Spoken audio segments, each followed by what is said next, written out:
Welcome, everyone, to another episode of Follow the Light Music Review. My name is John DeLaurentis, and this is episode 2 of the series Inner Views.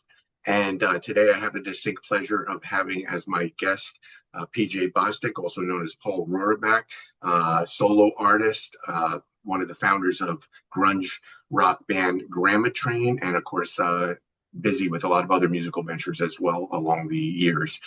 So welcome, and so happy to have you here today. Thank you. It's great to be here. Yeah. So I wanted to start off with what were your earliest musical influences? Uh, Very early on, it was just whatever records my dad had, my parents had. I didn't really know who all the artists were, but officially, Elton John was was my biggest influence. I just could not stop listening to Elton John. I wanted Yeah. to play piano, and I wanted to be Elton John. I just wanted to be a singer in a band, Yeah. and and then some of my friends got me into Kiss, and they were kind of fun. I liked Kiss more because we could dress up on Halloween like Kiss, and my friends were into Kiss, Yeah. but I wasn't really all in. I really didn't mind when my mom offered to buy all my Kiss records from me and smash them. She's reading the lyrics, and she was just like, I don't think you should be listening to this, and I'm willing to buy these from you. And I had a bunch, so I was just like, I'm kind of going cha-ching, like, okay. Um, I would never let her do that to my Rush records. But so yeah, and Elton John, Led Zeppelin, the Beatles. My brother got me into some of his music. I snuck off in my tree fort with some of my brother's music and discovered Rush, who I thought was Tom Petty, because that's Wow. what the tape said. It was a Memorex that said Tom Petty. So for a couple years, I was buying Tom Petty, trying to find, what was actually 2112. And it wasn't until I was the drummer, people told me to listen to Rush, later, and Yeah. I found that track again and became a huge Rush fan and never looked back. Supertramp, Styx, Pink Floyd, um, AC/DC. I did like, I was heavily influenced by my friends when it came to AC/DC. I was around them so much that I just got the vibe. Like they're just a hard hitting, you Right. know. Even though as a drummer back then, I didn't really appreciate Phil Rudd, didn't appreciate the groove drummers. I wanted to see a lot of drum fills and big drum sets. Right. Right. But I did. There was something in the music that I felt that music can really like rock you hard. You Yeah. know, Yeah. I Yeah. got the power of it. Yeah. So Yeah. I remember. um, oh, go ahead. No, I was just gonna say I remember the Back in Black album. That was like really big when I was in high school. So we were like played that over and over and over again.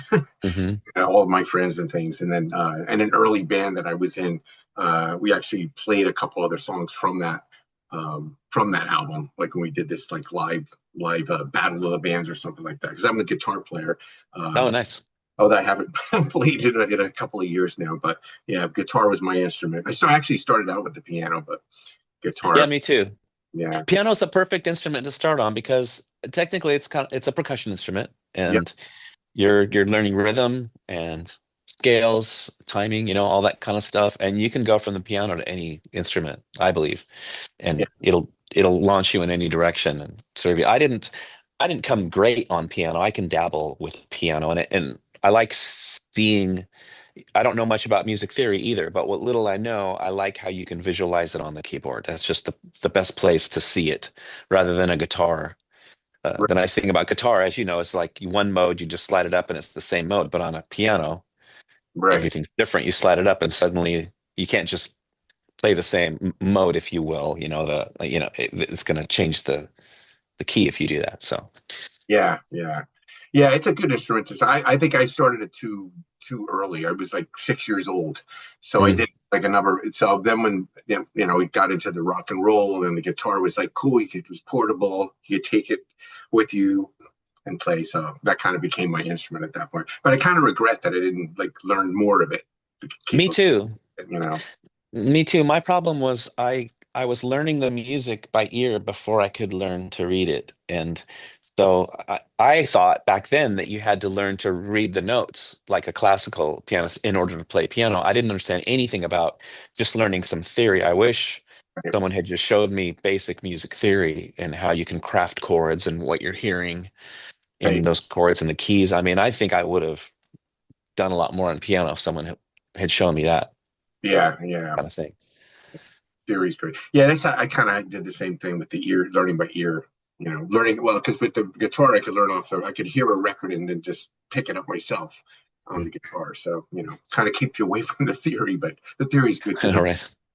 So that and leading into that, I was going to say, like, how did you first start playing the drums? How did that become your primary instrument? I I never wanted to be a drummer because I felt like drummers don't, as a young kid, you're like fame and money, right? Entertainment, everyone will think I'm cool. And so I didn't want to be a drummer because they were always the guys in the background and didn't get the glory. I wanted to be Elton John up front. But I was watching this video on a little TV. I was 13 and I think it was Supertramp, the Logical song. And for whatever reason, I was just enthralled with this drummer. I just couldn't take my eyes off of him. And all I could think about was this guy playing drums and how much I wanted to be like him. And I went to bed and I begged God with all my heart. I was like, God, please make me like that guy on TV. And if you do, I'll give you my gift. I'll play for you. And I kind of did, and then I didn't, and then I came back around. But just like that, I was grabbing my mom's paintbrushes and setting up frisbees and putting the radio on, and I was obsessed. I was afraid to ask for drums. So I would sit there and do that, and I would break my mom's paintbrushes and hide them under my bed. And she kept asking, "Have you seen my paintbrushes?" I'm like, I don't know. Why would I know where your paintbrushes are?" And I'd get pie tins and put them on the TV antennas to make them look like little symbols and hit them and stuff. And so I did finally ask to play drums. My mom said no. My dad said yes. Thank you, Dad. And so they bought me a little snare drum and a hi-hat, and they couldn't keep me off it. I was on it all the time for about good, probably 2 years before I got a drum kit, which was really good for me because it really made me focus on the hands instead of trying to play grooves and stuff, like, because you really do need to start with the hands. And Right. the drum students don't like that. They want to start on a kit, but you got to start with just hands. I would recommend it even for a couple of years. Start young, do your hands for a good couple of years, and then go on a kit, and you'll be amazing. Yeah, and it takes a bit of coordination too. I know with the Mhm. bass drum and everything like that. That was always because my one of my friends learned how to play the drums. I remember getting on it and having a difficult time, like the rhythm back and forth between the bass drum and then and all the other things on the top. So it definitely takes coordination. Well, same thing with Mhm. the piano too, the coordination between the two hands and stuff. So Yeah, and you got to use your feet somewhat down there too. Get used to how to use the right, pedals down there. And yeah, I learned it. So before we get into the other musical things, I wanted to talk about what was your journey to find faith in Jesus Christ. well, I grew up in I mean, I say lukewarm Catholic home a lot.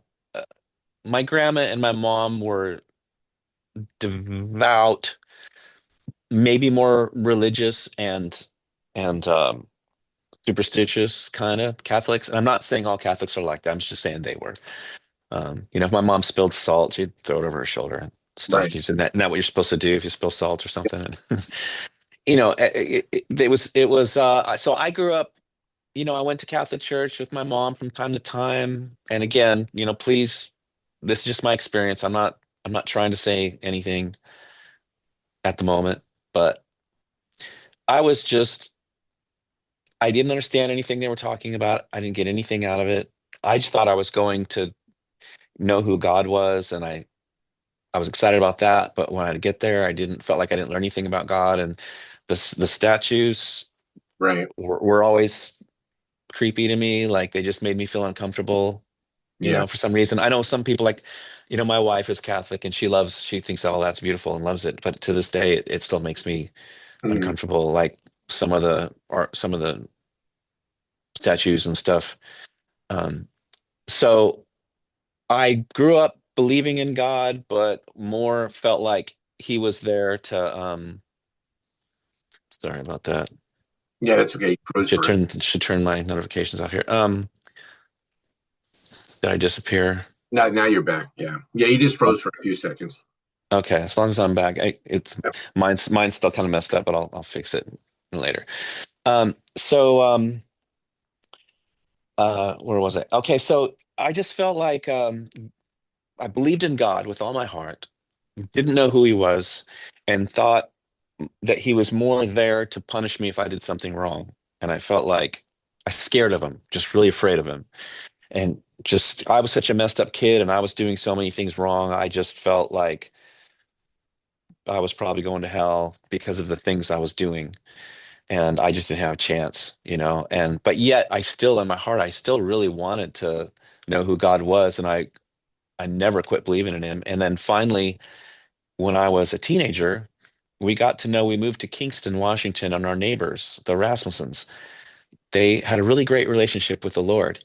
And I could see the difference between what I had with God of this being afraid of whoever this is up here to someone having an intimate relationship with God. And I didn't know you Right. could have that. And I really wanted that. And I remember saying, like, wait, what? Like God talks to you? And it's just like, yeah, like not verbally, audibly, but the spirit speaks to my heart. And I just wanted that. And so I had so much baggage, still have some, but I had so much baggage. It took me a long, long time to figure it out. Going to youth group and I still smoked pot and cussed. And of course, the long hair was the dead giveaway that was the guy I was, in youth group. So some of the kids were okay, but a lot of them were really mean to me and gossiped about me and they were judgmental about me. And for some reason though, it didn't shut me down because I hear about that kind of behavior causing people to walk away from Christ. But I could see that was not Christ-like. And and I knew to some extent, I think because was smoking pot and cussing and I just felt guilty anyway. I just felt like I deserved some of it. But I just kept plugging along. And it's just the longer I've been walking with Christ, like some people are, they're going to hell a million miles an hour and they get saved and then boom, they're on fire for Christ at a million miles an hour. And I've kind of envied that to some extent because it was just this slow walk for me, kind of figuring it out. And just the older I get, the more I wish I could go back and relive my life with what I know now. Like what I would give to go back and be in Grammatrain again with the knowledge and the zeal that I have for ministry now. Back then, I always felt like a facilitator in Bloodgood and GRAMMATRAIN. I'm the drummer. I'm facilitating their ministry. I didn't feel as responsible as them or accountable to some extent. And I didn't feel, I knew that I wanted to give my gift to the Lord, but I didn't know exactly what that meant. And I always kind of felt like maybe there was something wrong with me because I didn't have the same burden that Michael Bloodgood had for Yeah. the lost. And in the last decade and a half or so I've found my place more than ever. Now I have what I wish I had back then and how much more I could have done for the Lord back in those bands if I had grown more, you know but I'll say the same thing probably 20 years from now. I'll look back at this me and say, man, Yeah. Well, thinking. it's interesting how the Lord works because I think even those times when you think about your past, God was still using you, even though you hope that Yeah. you're at a certain point that you're at now. Back then, still God's using. Because I know I grew up. I grew up. My father was a pastor. He actually was Roman Catholic, and he met my mom, who was Protestant, and then he converted. Then he became a pastor in the church. And but I mean, I know. I accepted Christ very early on, but then in high school, kind of got off the beaten track, and I was probably doing a lot of the things I shouldn't have been doing as well. So, but I look back and I just I see God's hand of movement that He used even those things. He uses Yeah. your knowledge and your wisdom. You know, you realize, It's amazing, isn't it? God still, used me back then. He still uses us back when we're messed up. And even now, my prayer is asking God generally, Lord, just use me despite myself. yeah, Wherever I'm lacking, whether it's, I talk about, on the worship team, there's this pressure, especially when I'm playing guitar on the worship team, because I'm very comfortable on drums. right, Guitar, I have to concentrate a little more. And I'm focusing on not blowing it, playing the wrong chord or singing the wrong lyric. And I've got my glasses down here because I can barely read I'm singing the wrong words half the time. And so there's that desire to, you have to use the word perform because you're performing an instrument, you're performing a duty. I don't mean perform in the way of entertain, but you have to perform a duty. And I'm a perfectionist and I want to do it well, but I don't want that to distract me from worship. Right. And so there's this constant balance and beating myself up going on and trying to be like, if I blow it with too many chords, I beat myself up. Or if I'm playing perfectly but I'm not worshiping enough, then I'm beating myself up because I feel like a phony or something. And so what do you do? So at the end of the day, God used me despite myself. I'm here. I'm giving you my gifts. I'm doing my best with what I have. I'm trying to figure this stuff out and do the right thing. Just use me. And he does. He still does. Yeah. Well, I think it's indicative of creative people. I mean, creative people seem to always have that kind of, or a lot of creative people have that kind of perfectionist. Like you, Hmm. I'm kind of like that too. And I'm a teacher, a public school teacher. So that's a creative profession. For many years I was in like I lived down in Atlantic City. I was in the casino industry, but the creativity in me was always there, and I wanted to do something. So teaching is a creative profession because it's never the same. Students are always different, So, but I find that like you have that perfectionist thing, and you second guess yourself on the things that you're doing. So, Would you say the more creative you are, the better teacher you are? well, the more creative you are, I think the more you are, you tend to be more uh, of a perfectionist, Mm. or and also, and well, for me at least, you have to be incredibly organized. I think too when you're creative, especially as a teacher, you have to be organized. Otherwise, As a teacher, yeah. Unfortunately, a lot of us creative types, myself included, are not extremely organized, which. yeah, yeah. But you're Mm. creative, yeah. So creative people. But I think I've heard that before. If you're creative, you seem to have that kind of perfectionism there. You want, Mhm. And which I am a raging perfectionist, and it's a blessing and a curse. It's I gotta uh I'm often trying to figure out how much of it is unhealthy and where I need to yeah, I don't like the word compromise. That's probably not the right word. I need to give, a little like back off on the right. perfectionism. But yeah, I recently I was talking to oh man, forgive me, I can't remember his last name. Sorry, Manny, the bass player for Deliverance. Okay, Um yeah. Is it Morales? he's Manny Morales? um No, yeah, Morales. Is it Morales? I think Manny Morales? that's the name that popped in my head. I could be wrong. Smoking bass player, and Yeah, he's out here in Austin. So, he's listening to my songs and been having to do some shows with me. And so we were talking, and we really hit it off in that department because he was telling me that he's a perfectionist. He loves doing his homework, and the guy's a madman on the bass, and he's just speaking my language because that's who I am, and that's really who I want on board with the PJ Bostic stuff is just someone who the music and he gets the music and he thinks it's special, so he's on board, and that's important to me. So I got a couple of guys that have that work ethic and that perfectionism, and it's just so great to find somebody like that. yeah, yeah, definitely. Well, let's talk about some of your musical adventures. So, talk about your involvement with Paragon and Bloodgood. Yeah, so Paragon, I'm actually mixing a few songs right now. We're re-releasing our early demos Awesome, and including a few songs that weren't real that we never did anything with. We never finished awesome. mixing them. So we're doing that, and so Paragon, I started with Jeff Schrantz, and Paragon was a really good band, especially for our age. We were really young. We were in high school. Won the high school battle of bands. Came back as a Christian band. Won the high school battle of bands as a Christian band, even though everyone thought we were going to be terrible since we're a Christian band now. But uh, we may have still been playing some Rush and stuff, but um, and then I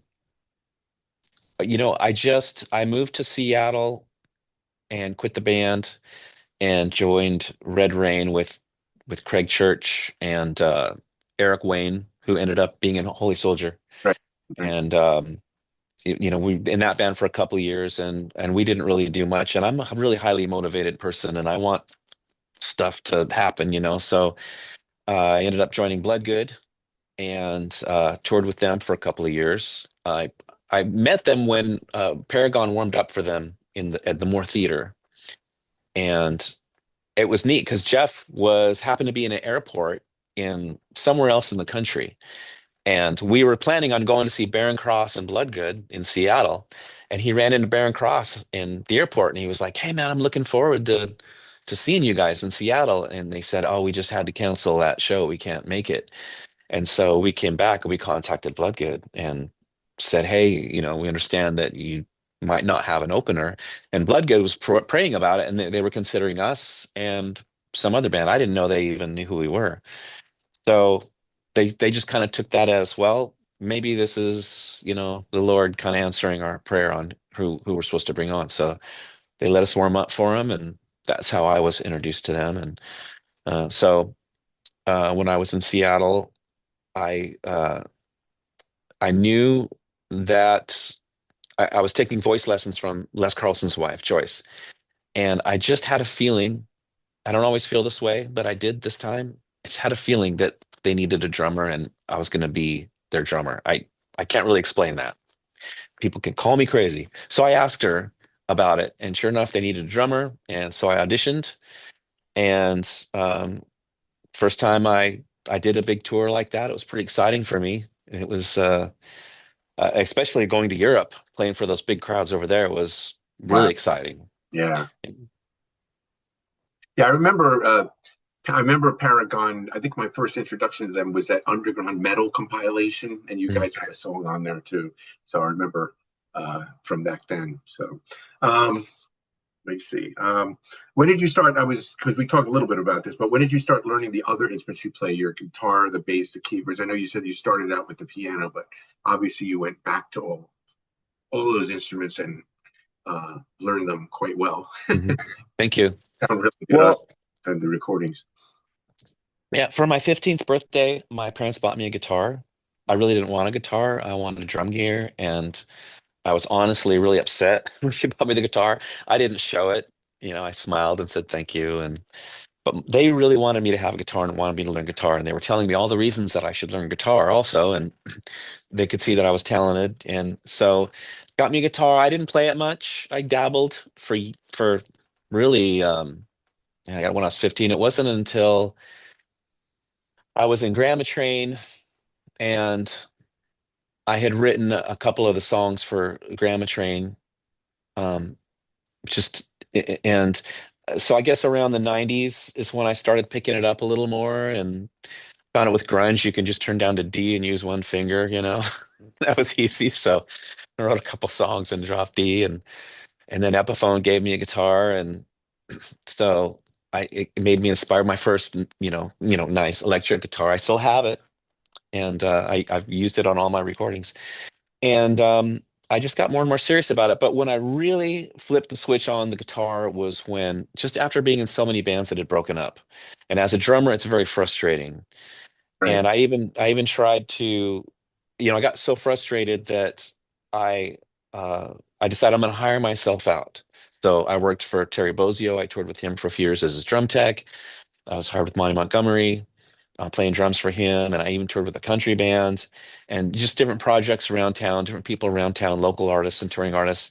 And since the hired scene was nowhere to be found for me anyway, in the Christian scene, for about 4 years, I was just steeped in the world. Like not a lot of support around me. I was on the road, and my walk tanked, just tanked.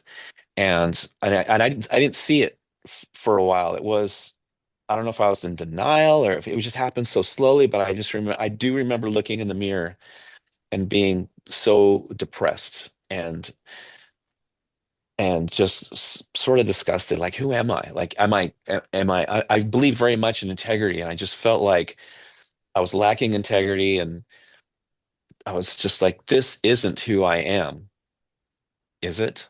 And if it is, this is not good. Like, who am I? And so that was around the time I started writing the PJ Bostic material. And there was a couple things going on. One was, okay, I can't tour in the mainstream industry. For a while, I was soul searching, saying, okay, if Jesus was sitting here, would he say, Paul, you need to man up, go back in there and be a man and stand firm? Or would he say, you have no business being there, surrounded? And it was nobody's fault but mine. I'm not saying I was around a bunch of heathens or anything. Right. Um, So, would he tell me just to go in there and be firm, or would he say, you need to surround yourself with better people? You shouldn't be out there for 4 years in this industry doing this, you know? So I prayed and prayed and prayed, and I do believe that he spoke to me about it and he opened and closed some doors. And so I picked up my guitar, and my prayer was, okay, God, I'm very comfortable on the drums. I'm back then, especially very insecure on guitar, just a babe learning the guitar, and I could play some chords, but campfire chords and bar chords. Didn't know anything about theory. I didn't know if I could write a whole song with lyrics and melody, and could I sing? I didn't know if I could sing. I knew I loved singing, but I didn't know if my recorded voice would sound any good. And so I prayed and prayed and said, if I have to step away from the drums, and I thought maybe I'd get a drummer and just play guitar. Right. And I was like, if this is what will glorify you, if you can use me doing this, then I'll do this. And so, but I couldn't find a drummer, so I just did the drums myself, and I played it way more technical than I intended to. I was planning on doing something much more simple, and every record I keep thinking I'm going to back off on that, and I just keep going there. you know. But Keep and doing. so it just what's that? I said keep doing what you're doing because that's I, it's that prog rock sound, which I absolutely love. So, I kind of grew up on the prog bands, like like you mentioned a few: Supertramp, Kansas, Yes, oh, Kansas, yeah, yeah. love Kansas, and yes. Just like to this day, I still absolutely love prog rock Oh, music. that stuff. That's the great thing about that music is Yeah, you can listen to it forever. yeah, Pop songs, you love them for a minute and then you burn out on them because there's really not can they grab you right away because they're catchy and they're fun to sing, and you can burn out and then you can come back later and enjoy it again, but you can really burn out on those pop albums quickly, and then you just revisit them over the years here and there. But boy, bands like Kansas, you can always listen to those records, and there's so much going on in those records, they just last you a lifetime. yeah. And I'm happy that because I think prog kind of like fell out for a little bit, but I mean there was always I guess a base for it, but now there's still like bands out today, like bands like the Tangent and what's another one that's out? There's some newer ones that are out. I'm trying to think of another one that I was listening to. Tangent was one I just discovered recently. I don't know if you're familiar with them, but Mm. they're a band that got their inspiration. The main guy, he's like a multi instrumentalist too. In fact, the latest Tangent album, he basically played everything. He does have a Hmm. band, but they weren't available, so he did everything himself. But he draws his influence from like Yes, Tales of Topographic Oceans, and all of that. So he that's a current prog band that's good. And then this Echo Verse that I'm wearing their shirt. I don't know if you know about them, but they're a Christian prog rock band that I'm gonna just write that down. yeah they just came out this past year with a phenomenal What prog do rock they call it? uh, Echo. Echo Verse. Yeah, in uh, fact, you may be familiar. I don't know. Rob Perez is the guitar player who's been involved with Visual Cliff.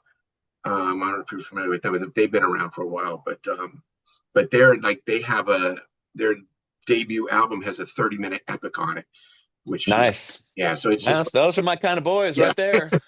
So it's good. So I'm happy that Prague is still out there, still you know, Yeah. still It's going. important. It's so important because you just can't reach everybody with modern, worship music.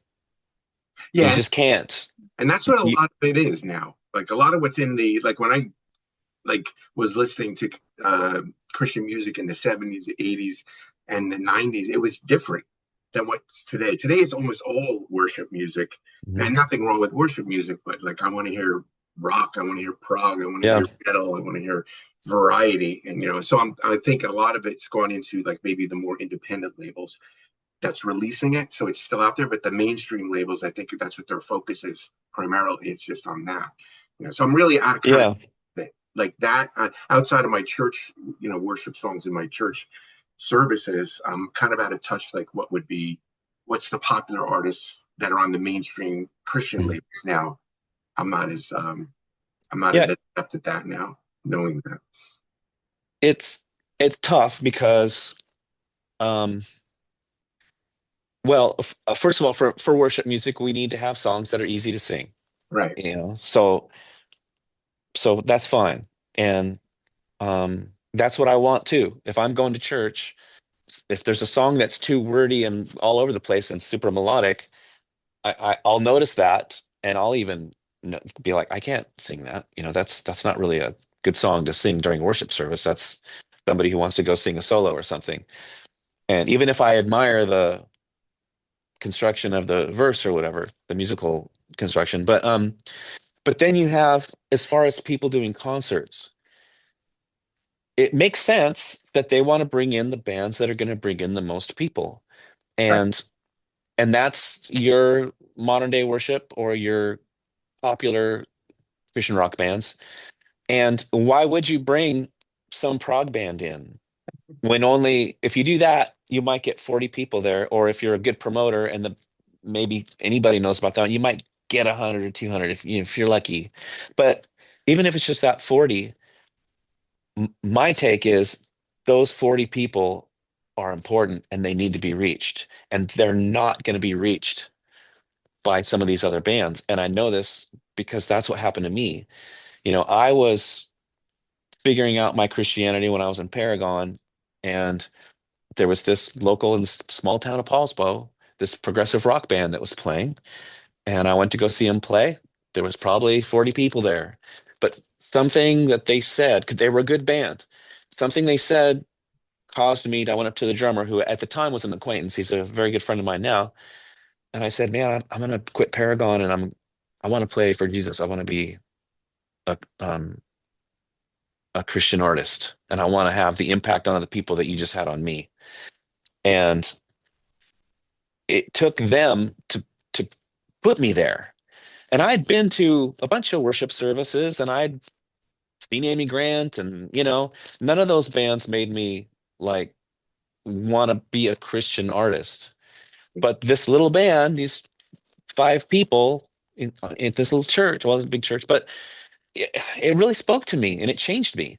And I want to do that for other people. And so I know not everybody has the resources to do that, but some do. There are churches out there that have the resources to just bring some of these guys in, Echoverse or Tangent or maybe Little Old Me, and just get what you can get. But they're like the it's like the 99, like the church understandably is going after that 99, and they're comfortable with the 99 because it's going to help keep the lights turned on, and they know they're going to you know right. get the people in there. But that one, there's that little crowd of people out there that still need to be reached, and somebody needs to have a mission to go out and reach them. And that's what I'm trying to do. I'm doing it for the me's that are out there, all the guys out there that are like me. I'm doing it for them. And if I reach some of the other people, great. If my music is mainstream enough, I think it is. It's still kind of in between the full-on progressive rock thing and just sort of mainstream rock. And I like Rush, I guess. I know Yeah, yeah, Rush did well at that, and to yeah, some extent, Yes did yeah. some of their songs. Yeah, amazing. Like they had hit singles, a band like that. Like, yes, you would think, Yeah. you're not going to, but yeah, Tangent, just for clarification, Tangent is actually a mainstream band, not a Christian band, but Oh, okay. Echo, just so you know, but you probably still be interested in their music too. Like I find like in the prog rock, the lyrical content is also a little bit more poetic and more exploratory, than in other stuff. But another prog band, if you don't know about, they were kind of really under the radar in the 80s, but I just absolutely love them. They released everything independently.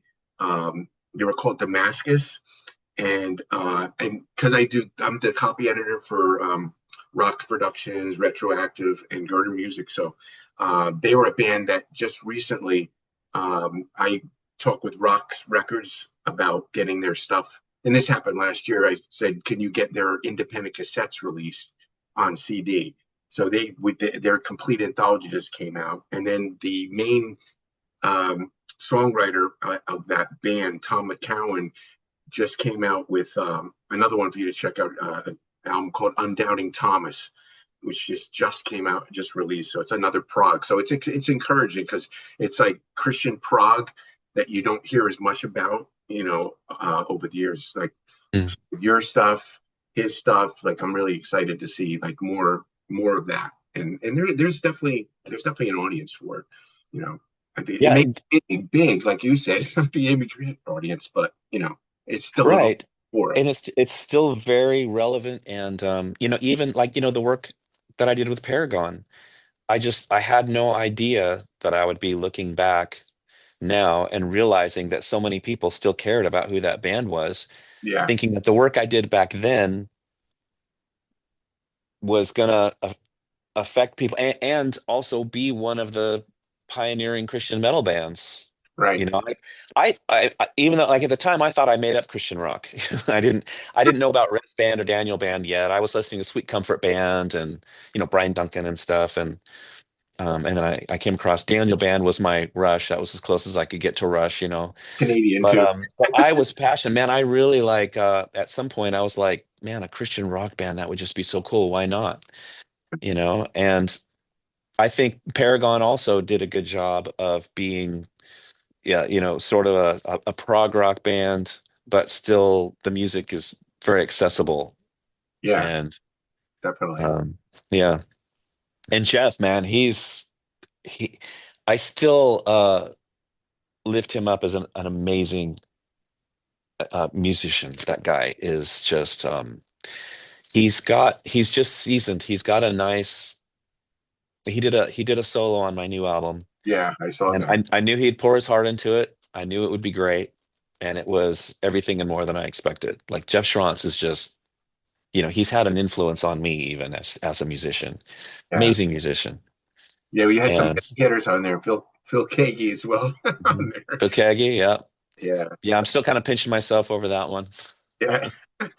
He's probably my. I mean, I'm a prog rock, a really big prog rock fan, but Kagi's probably my favorite artist only because I can go to his music and he does everything. He does the blues, Yeah. he does acoustic, he does rock, he does it all. So, and he's like, one of the first artists, like, when I came back to the Lord and recommitted was like the early 80s. And he was there, and Milo Lefebvre was there. So they were kind of very influential.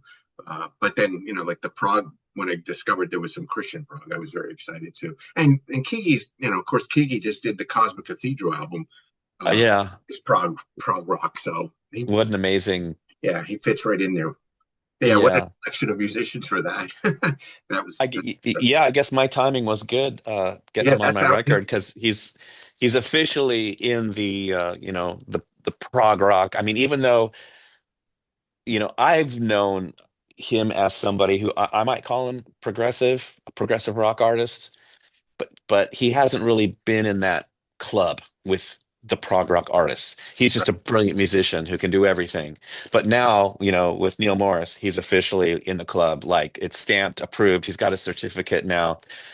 And Yeah, yeah, I'm with you, man. He's got so much stuff.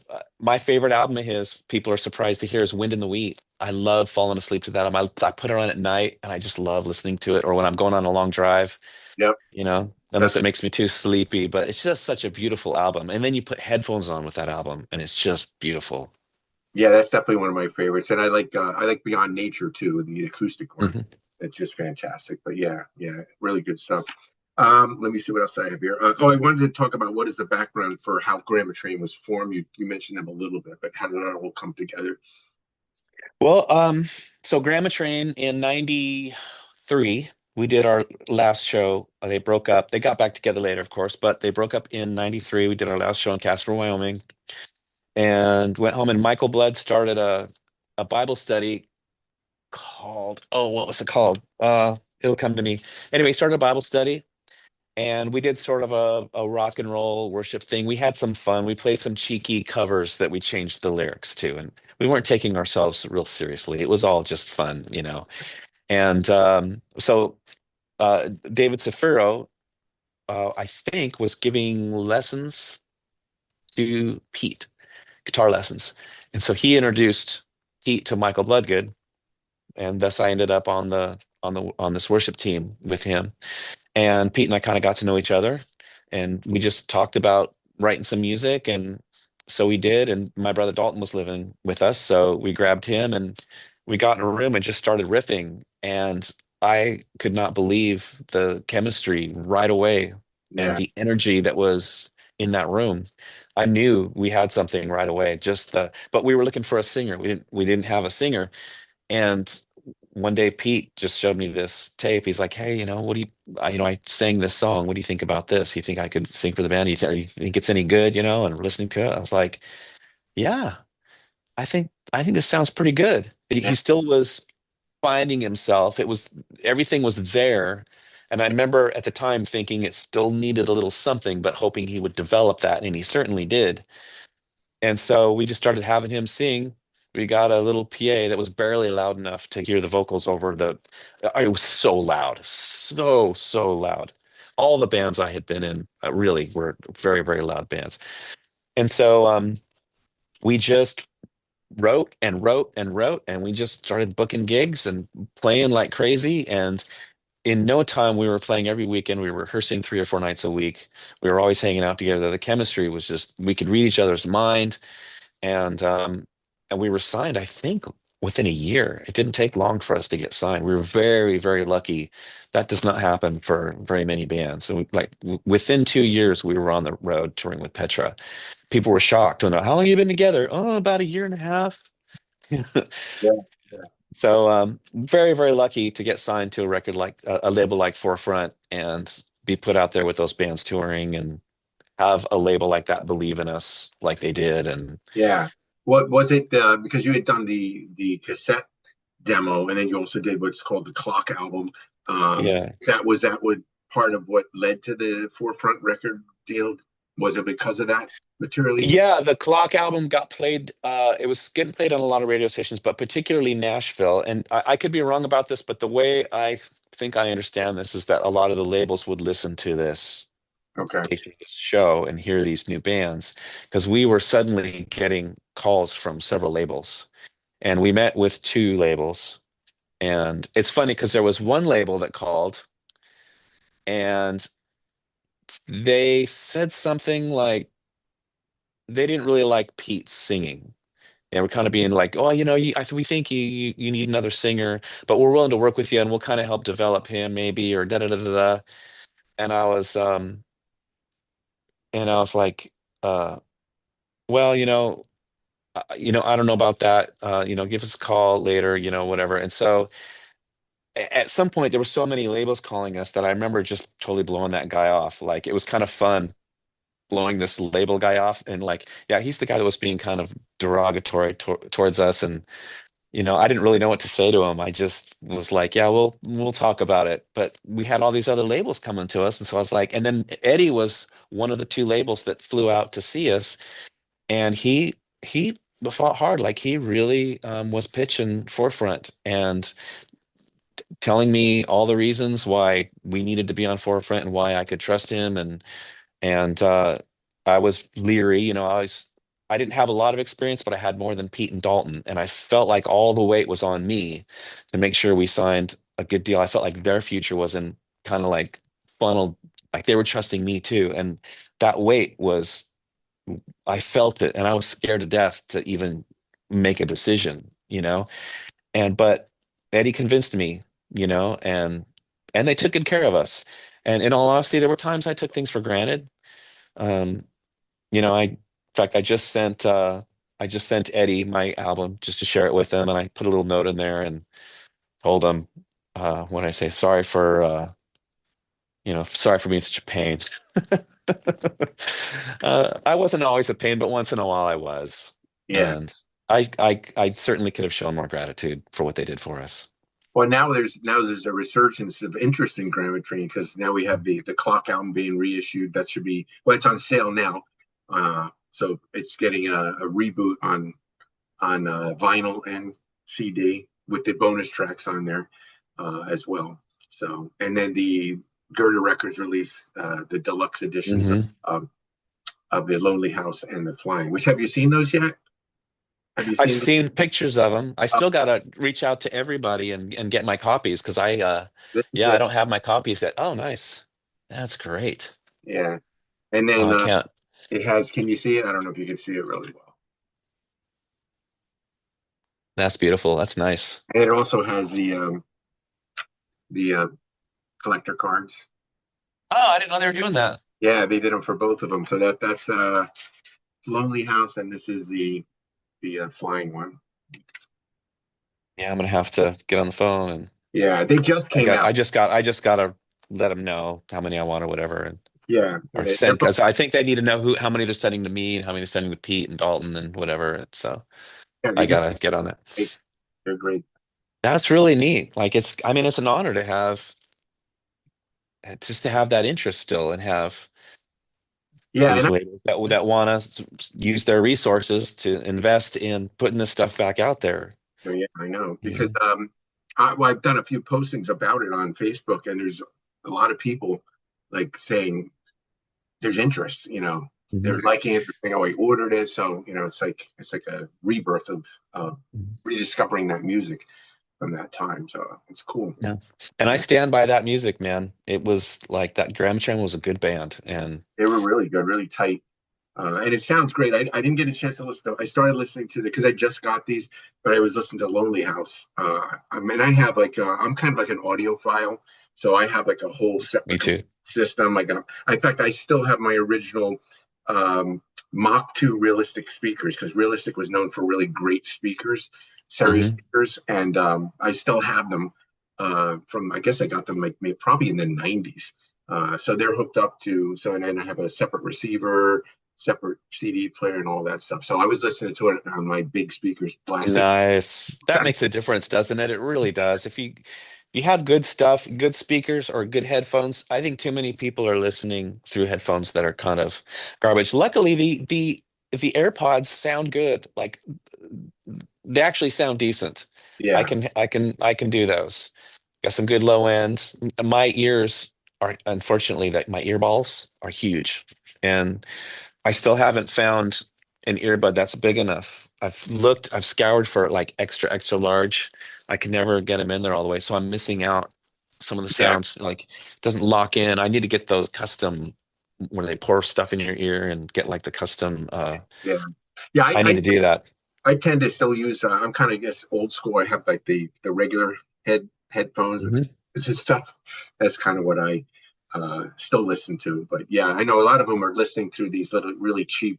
And a lot of the kids today they're just listening on like low end like their phones or something. So Uh-huh. you know You miss out on so you much. get that on like all the detail. And I'm fortunate that I have I have a Honda Ridgeline truck which still has a CD player in it.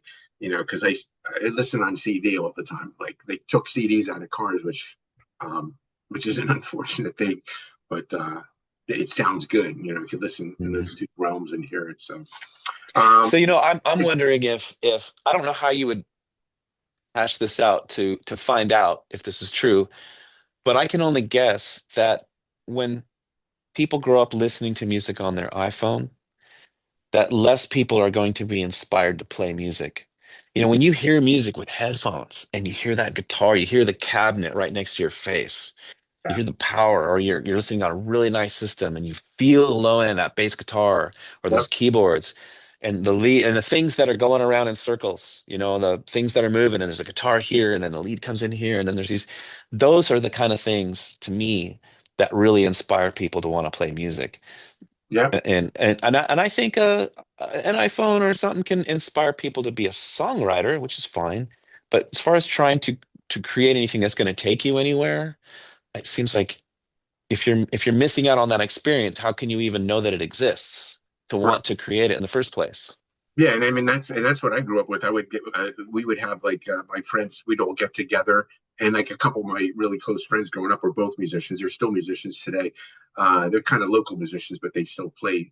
But we would get together and we would have listening parties. Right? You'd sit. The latest Hmm. album came out. And you'd sit there and you'd listen through a nice stereo system, and that kind of culture is like not so much there anymore, where you have that appreciation Yeah. of listening to stuff on a and really delving into the hearing everything, Well, and I'm that proud to say that my son does that. Him and his friends, they get albums and they go and they have listening parties and they get their albums and sit and they'll just listen. yeah, that's awesome. That's the one really great thing about the vinyl resurgence that's coming back because it's bringing back that physical again rather than streaming. Which the only thing I stream is like I'll stream stuff on Bandcamp or YouTube. A lot of times just to listen to it, like and in my copy editor work, I'll have it because it's just easier to come out of my computer speakers when I'm like proofing everything. But Yeah. there's nothing that like if I'm doing something that doesn't require listening to it, or I'm just proofing something without where I don't need to listen to the music, I have my stereo system playing all the different stuff. In fact, you were the spotlight artist. I think I listened to everything of yours yesterday Oh man. while I was Thank working. you. I listened to the Illustrated band. Oh, I listened to the three the three latest ones, and then I don't have well they're not available anymore. But your first two I had to listen to streaming off your website because there's no more CDs of that. That was what I was going to ask you if they were ever going to come out again on CD. The first two, the Bullets on the Border and 3 Minute Song. yeah. A while ago, I was talking to Boone's Overstock about re-releasing those, and it hasn't came up again. So I'll have to kind of see if that's still happening, you Yeah, know. I could talk to Matt too. Give a little push, maybe Mhm. suggest it to him. So yeah, I'd love to see those. They're great albums too. So Thanks. I'd love to see them come out. Let's see what else I have here. Yeah, talking about your passing, and I was going to ask for you to talk about your time. This is kind of multi-part, but talk about your time with Last Free Exit, Gideon's Press slash Oh wow. Incorporated Band, and also how you came about to play drums on Lisa Tingle's Trophies and Baggage album too. So some of your other musical. You've done some research, my friend. Yeah. Well, Lisa Tingle, she was quite an honor to play for. When I moved to Austin in 2000, she was voted as Austin's number two female vocalist. She's an amazing singer and performer. She's a female Robert Plant. I So, listened to that album that one that you played on because of you being on it. I said, let me stream it and listen to it. Yeah, really and good. you should listen to some of her former records too. Like honestly, that I don't think that was her best. It's a good record, but uh, I don't know that that was her best record. You know, and for me to be on it and say that, there has to be some truth in there somewhere, right? So I would recommend checking out some of her other stuff. Yeah, she's amazing. She's an absolutely amazing singer. And so yeah, I played for her for about 9 years. Wow. And so that was great. And then somewhere in there, the nice thing about Austin when I moved here, there was so much work for drummers in 2000. It was there was a huge gap. Like there just wasn't enough drummers to fill all the work. So I worked at Guitar Center for a couple of years and I quit because I had so many gigs. I was gigging Right. and playing everywhere.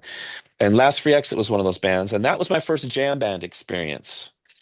And before that, I was very everything you learn every dot that you're going to play and you play it with conviction and you have the security of knowing what's coming up, you have the security of knowing what you're going to play, and you've gone home and you've worked on it so you know you can play it and it's going to be good. And I was in this world of everything is mapped out, so this was really new to me, and it was great for me to just be in this band.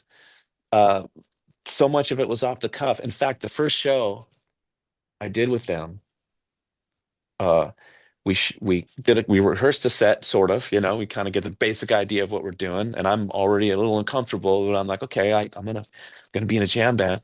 And then we go to do this gig and there was a lot of people there, and we're supposed to start at whatever 8 o'clock. And so I was sitting at the bar and I was having a beer, and they go up and they just, it's like 7:30 or something. They just decided to start early. And they're like, "Oh, Paul, we'll just go start playing." So they go up there and start playing. And so I go up there and I start playing. And then the first song they played is a song I'd never heard in my life. Just start playing some song. And then of course they did more of that throughout the night, and they were just like, man, just play whatever. It's cool, man. Just you're good. Just jam. I'm like, okay, but it was fun. Like it was a lot of fun. I was scared to death, but that was my introduction to their world of jam band, and they had a great following over there in College Station, particularly because that's where they went to college, and they had that college band following over there. Right. So that was really, really good for me as far as just backing off having to learn everything. I got a lot better just playing stuff off the fly. It helped me with every other gig I ever had. So and I started applying that into the Lisa Tingle stuff. And let's see, was there anyone else you mentioned in there? Oh, Gideon's Mr. Press. Mr. Detective. Gideon's Press, yeah, but that was a good band. Gideon's Press, the Illustrated band, pretty much the same band, really, just a couple band member changes. Sadly, the Gideon's Press was a Christian band. That's not the sad part. Uh, you know, Mike Michael Blake did recant Mm, his faith at the at the level that it was, and was believing some different things, and so the second album was not a Christian album. It was still a positive record, but it was a little. I mean, I would use the word almost new agey, but not blatant. Like not anything that I think a Christian would necessarily find offensive, unless you were really digging, and then But so eh, there was a lot of pressure from Blake to ditch Gideon's Press, the name, because he didn't want people to associate us with being a Christian band or with Christ. And we had a lot of really good things going on for us, and I can't help but to admit that I believe God was blessing us. And when that happened, the carpet just got pulled out from underneath us, and we a lot of it is personal enough that of why we broke up that I won't talk about it. right. But we just started seeing things differently, and we wanted everything from what we believed to how we wanted to do business was just we were going in completely different directions. And so we weren't bitter. There was no like I hate you or anything like that. But we did need to just continue working together. And so they got another drummer for a couple gigs, and that just kind of fizzled. And it was really sad because we had a good thing going on, and I do think potentially God could have really blessed that. And Mike and I, we don't talk, but it's not for any bad reason. If he was in Austin tomorrow, he'd let me know he was here, and we'd go hang out and get some coffee, and everything's fine. But and so I don't. So I'm saying that to say I don't know where he's at with his faith and stuff now, and I don't want to judge him or make a big deal out of that. That's just what happened, and Yeah. that's why it happened. And um, Yeah, I just was actually listening to the Illustrated Band because I snagged the copy because I think Boone's Overstock has the last copies available of it, of the CD. So, but I didn't like I was just listening to it kind of as I was working out the stuff, so I didn't look at the lyrical content like you're saying. But I did remember there was a reference to Narnia on there because there's a song "Return to Carabara mhm, there, which was a great jam song. mhm. And then I actually I listened to streaming wise. The Gideon's Press album is on streaming, so I listened to that, and I actually was able to snag probably the last copy in the known universe on CD of that. I found it on Mm. Amazon. Yeah, Yeah, lucky you. Yeah, those are gone. yeah, they're gone, and it was like I looked. Well, there was one other copy that was selling on eBay for like $45 or something. So I Mm, said, let me see if I can find it anywhere else. And there was a seller on Amazon that had it for $22. I said, well, mm. that's a four, and it was our very last copy going. So, but I really like that too. I kind of Thanks. like that whole concept. It was proggy, it was jam band ish, and everything. It was really I enjoyed it. So, And both of those albums are beautiful albums, and it's some of the best work I ever did as a drummer, particularly on the Illustrated Band album. yeah, I think really challenged me, and I probably sometimes when I listen back, I'm like I might have overplayed a little bit on that song, but it was I think fun. We were all kind of doing that. but you were channeling Neil Peart, or not Yeah. the right word. You were it sounded a lot like the Neil Peart style, like which I like. I mean, I like when Mhm. I listen to music and the drums are prominent, like the rhythm section is really good in it, because a lot, I mean, there's a lot of recordings where the drums are just basic, or they're the dreaded drum machines, that, I cannot listen to drum machine music. I don't care how good it is. I can't do it. and Just can't do it. it's something that a lot of bands, like someone was talking about a Christian band. I think it was a band called Soraya, which I hadn't heard about for years, but they said they had a drummer, but in the studio they used drum tracks. Like they used a drum machine. And some of they like, why would they do that when you have a real drummer? Hmm. And I guess it came down to cost, maybe. I don't know. But Yeah, I can't even listen if they've replaced all of the drums with triggers. It's it's a tall order for me. Unless they've done it so well that I can't tell. And I'm sure there's some of that. And I don't mind, blending a snare with a trigger or something to even it out a little. Um, or if there's a tom that didn't get mic'd well and it's every time you hit it, it sounds like someone cut the cheese or something, you might blend a trigger underneath it to be, to fix problems, But I think too many of these guys are too quick to just replace the kick and snare with a trigger and sometimes even the toms. And you can tell, we can tell when every snare hit is the exact same volume that it's just a trigger. And I think it sounds terrible. I think it just doesn't have any feel. And then when they quantize everything, it just sounds, it can, and not always, I guess, but it can sound pretty stale when especially when there's two quick bass drum hits together. The first one should naturally be of a lower volume. And if you open it up and look at it on the grid when you're recording, it's usually not even on directly on the line as far as timing goes. It can often be a little bit closer, and that's what makes it feel good. But when they're on the grid and they're both the same volume, it just makes me cringe. It's just, oh, why? Why would you do that?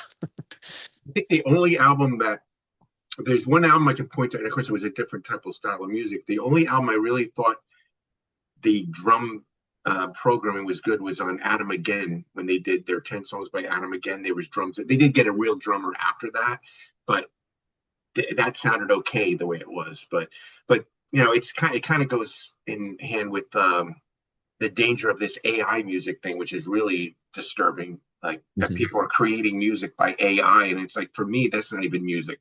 It's not. I want real musicians. Something organic, not create. And and there's some Christians to it. They're saying, well, I wrote these lyrics. I don't know how to play music, so I created it on AI. And for me, that to me is not legitimate music.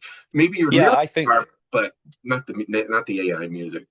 yeah, there might be a crowd for that, and it's going to be the people that just don't care about that stuff. They just want to hear a good Yeah, song, and that's fine. They want to sure. vacuum their house and listen to some music, and That's if it makes them happy, I'm yeah, I'm really trying to be a good sport about it. It bothers me too. I'm like, "Well, yuck." But at the end of the day, if music makes somebody happy, however it was created, good for that person. They listened to some music and it made them happy. And I used to be a lot more like, I thought if I hated something, it was just bad. yeah, They're wrong. They're wrong. I hate that band. That means that band is terrible, and everybody that likes that band is wrong. I'm yeah, right and they're wrong. And I've grown up a lot since then. yeah. It's I like, mean, yeah, personal thing. Yeah, I mean, it all makes the world go around. yeah. We all have our likes and dislikes.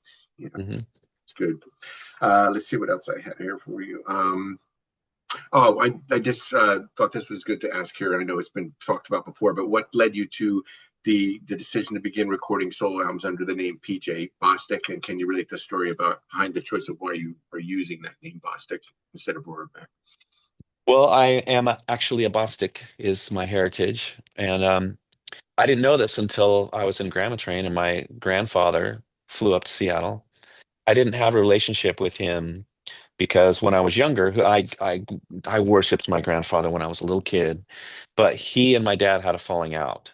And so it wasn't until I was 18 or after I was 18 that I told my parents, look, I'm an adult now and I want to meet my grandfather, and I don't think it's fair that I don't know who he is. Like I Right. remember him when I was younger. So they gave me his number and I called, and that phone call ended up bringing my grandfather back into our lives, and there was some healing with my dad and him. And then at some point he told me, I don't understand the story exactly because my dad's birth certificate says Beard, yet he's a Roraback who was his stepfather. And so I ended up with Roraback, but yet I'm a Bostic. I don't understand it all.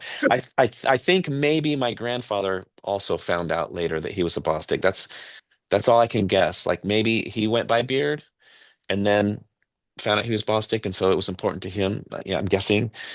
So, but I'm the one that didn't want to, and I feel like I'm ashamed to say this, but I think it was because of me that the whole family didn't do it. I think I was sort of the catalyst, and I just I was scared because I felt like I had finally amounted to something. I was people knew who I was, and I was in GRAMMATRAIN, and I was getting studio work locally, and I was afraid if I changed my name, I'd be starting over, and I wanted those bullies in elementary to know that Paul Roraback had amounted to something, you know, and so I just and he understood. He was very nice about it. He was told he was not offended, but he was willing to pay for it all, and we were all going to change our name to Bostic.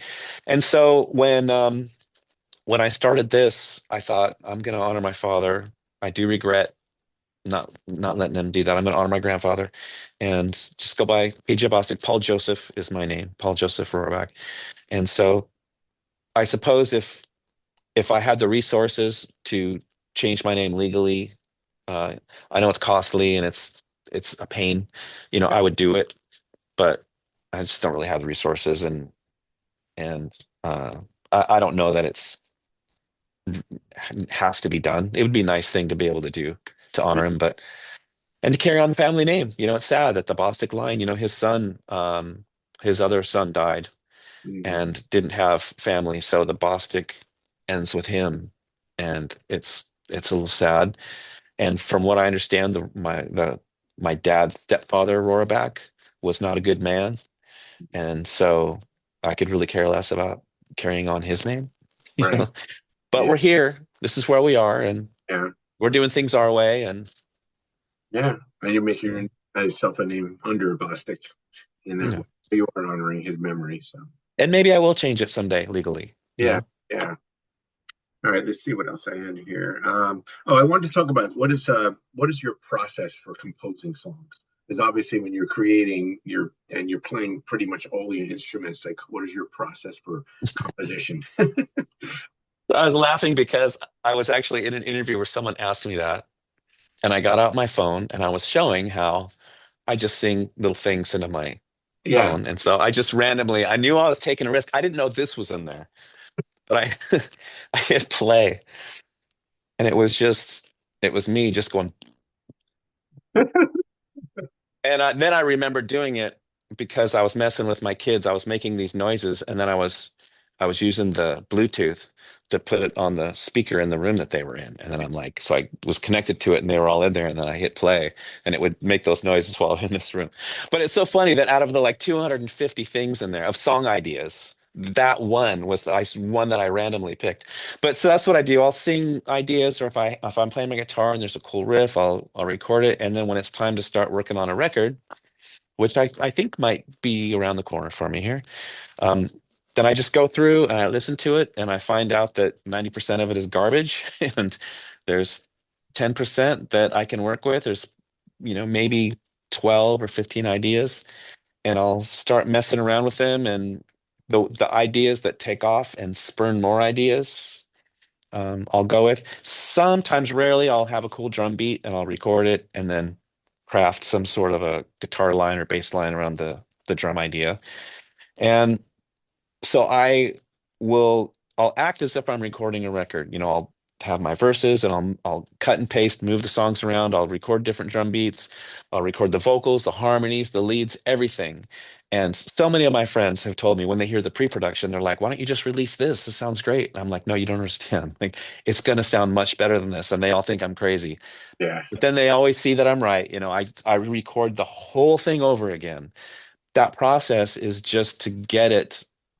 I don't want to waste time when I'm using the real gear. I don't want to waste my tubes. I don't, if I have to rent gear, I haven't had to rent gear lately, but so that's just all the process of creating, and I make it sound like the record would sound, and then I just go in. Sometimes I keep some of the scratch stuff on there, but usually everything is re-recorded for real. Like I'll use my pod. Um, amp modeler for my guitar tones because I don't really care about them. I'll just get something that sounds crunchy. This next record, though, this is the first time I've really talked about this. I have flipped the switch. I am a fan of the Fractal, and so I'm going with the Fractal amp. I got an FM9, and it sounds really good. It's finally an amp modeler that I felt like I could use on a record. So I'll probably use some of this and some of my amp on my next record, but for live, certainly the FM9, that's all I want to bring anymore. I don't want to have to bring my tube amp and risk it getting dropped and the tubes Right, break and right.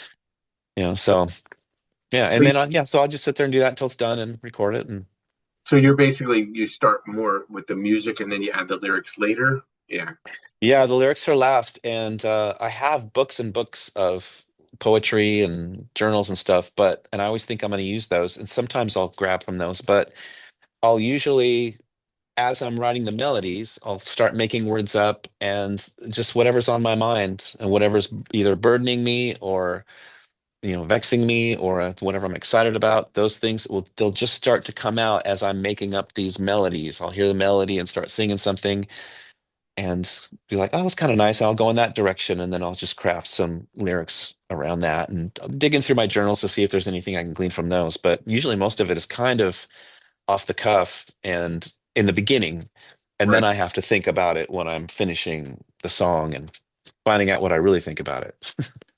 Yeah, yeah, it's interesting because when I've talked to people who are creative, like sometimes they'll write lyrics first and then they craft music to the lyrics, or it's in reverse, the music first and then the lyrics. Like I've written some songs too, and that's kind of like sometimes it's the lyrics first, like you have an idea in your head and you write it Mhm. down and you say, and then you craft the lyrics or you craft the music later on, and then but sometimes it's reverse, but with the music, so it's interesting. Um, so how do you go about like recording in the studio? Like what's your process in the studio? Okay. So I've got all those scratch tracks and everything, right? So then I'll remove or I'll mute the drum track and I'll play along to all the guitars because everything's done to a click.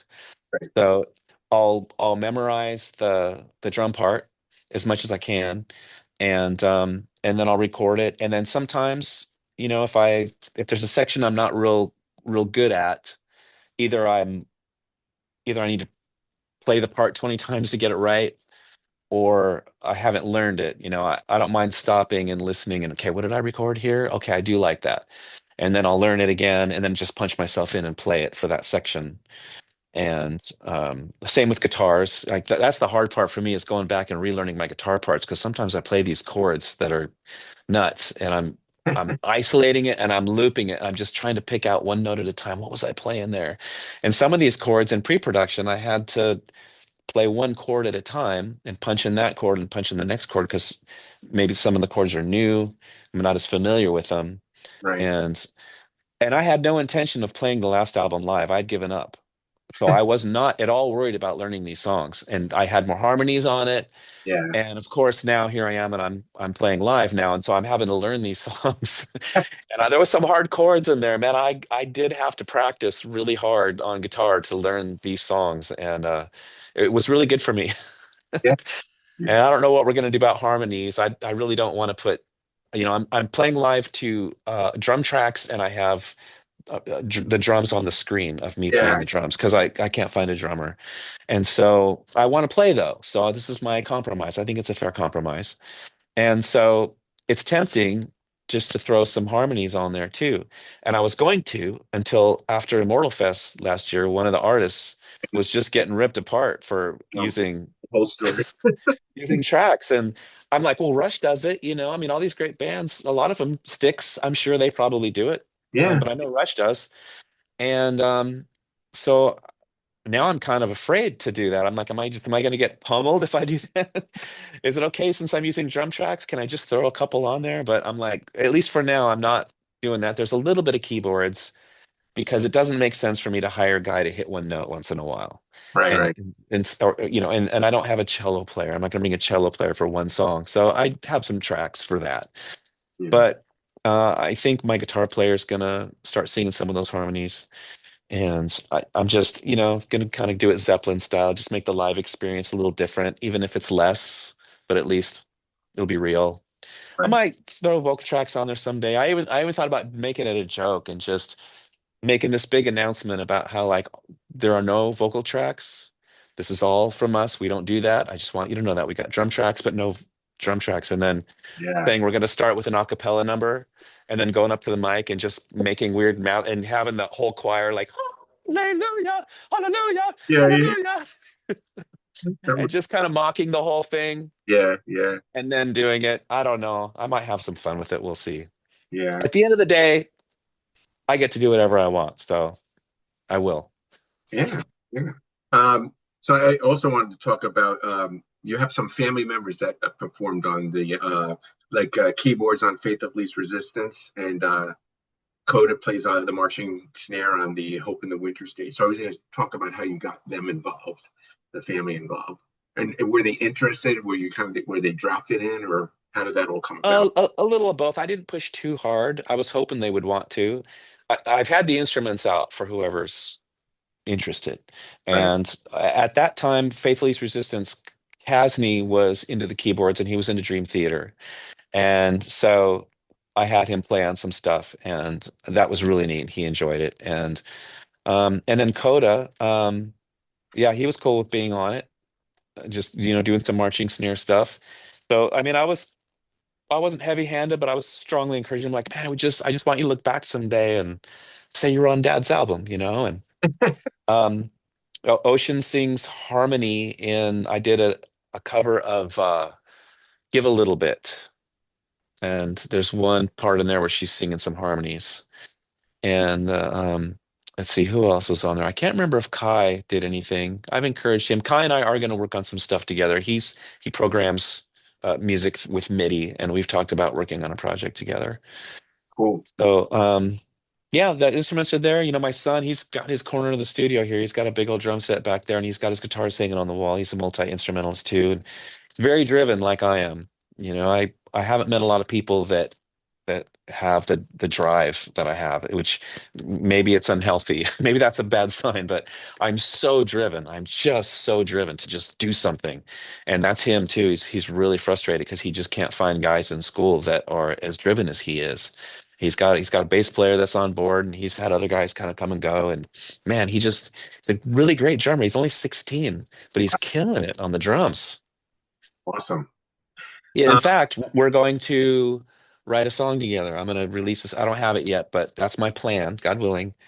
My next song is the song I'm going to write and record with my son Coda and let him play drums on it, and I'll release a single with him. So, awesome. Awesome. yeah. Yeah, and I wanted to just talk about some songs. So not just on the new album, but just some songs across the PJ Bostic catalog, and just maybe give me your feedback about how the song came about, or maybe some stories behind it. So I wanted to start with the newest album, Hope in the Winter Stage, and the song "Metaphoric World." Your thoughts on that? Musically, lyrically, did you say? The whole package, yeah. And your thoughts about these songs. Well, lyrically, I had I had the lyrics pretty much done, and then my daughter Ocean gave me a poem she wrote, and she said, if you want to use this, you can use it. And I looked at it, and I ended up looking at Metaphoric World, and I was like, okay, this is cool, and it kind of ties into what I'm singing here. So maybe I didn't have all the lyrics for that one. I ended up using her lyrics, the the first chorus. There's two different choruses. The first one is mostly her. The second chorus is the one that I had on all the choruses, but I brought hers in, and some of the stuff she was writing, she wasn't being political at all when she wrote it. She was just really, she didn't know if it meant anything at all. But I was looking at it, and I found meaning in it, and it helped tell the story that I was really trying to tell, because I was trying to, there are some politics in the record, but not without offering hope. It's not, I do think we get too involved in politics and we can get very doom and gloom and just stay there. And we have to remember that our God is bigger than all of this. And while yeah, we can get upset about what's going on, and some of these things should bother us. And I do think we should be verbal about these things. That's how things change.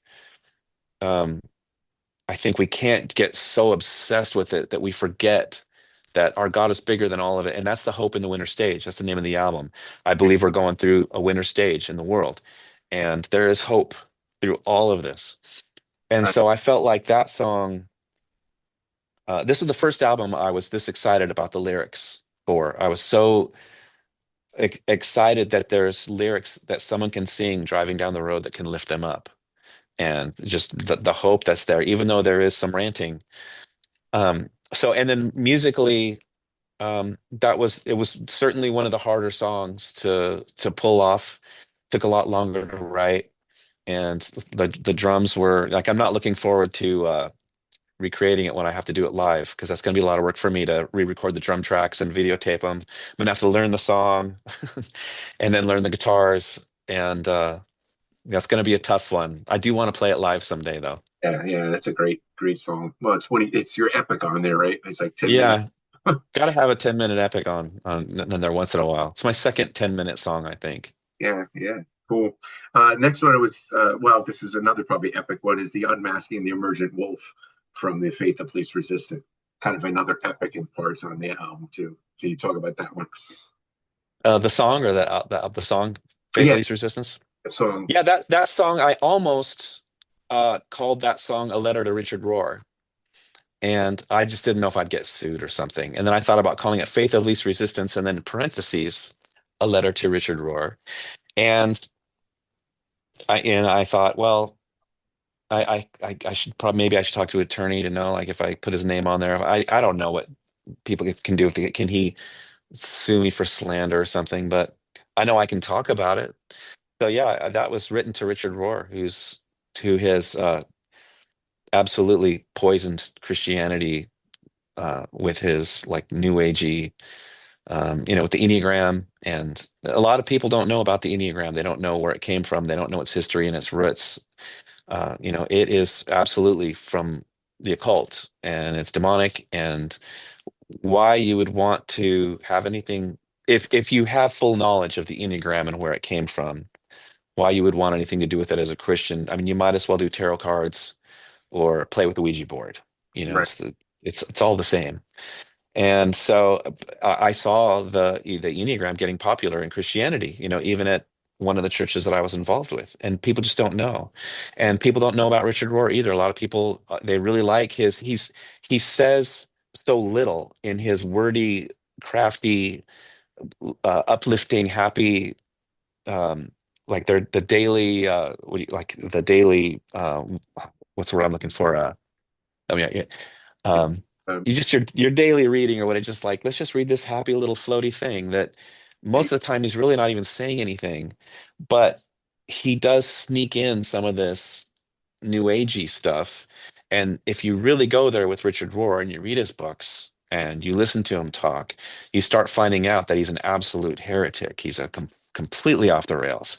And he's been really, really bad for Christianity. And even some Christian bands have really latched on to Richard Rohr and buddied up with him. And so the second half, actually, of the album is a concept about the progressive church and, the emergent church, progressive church, whatever you want to call it. It's kind of incorporating New Age and, inviting, the LGBTQ community into Christianity, and approving of the lifestyles, and encouraging it even, and twisting scriptures like crazy to make Jesus out to, well, Richard Rohr doesn't believe Jesus died for our sins. He believes that Jesus died nothing more than to show us God's love. And he said that to have Jesus die for our sins would be cosmic child abuse. That's what he said it would be. If a father made his son die that kind of a death for our sins, that would be cosmic child abuse. And he says just a bunch of stuff that's out there. So there's an injustice there with false doctrines that really gets me upset, and I can start feeling non-Christian real fast. And I shouldn't. But it's my my weakness. When I see false teaching entering the church, I get really emotional about it.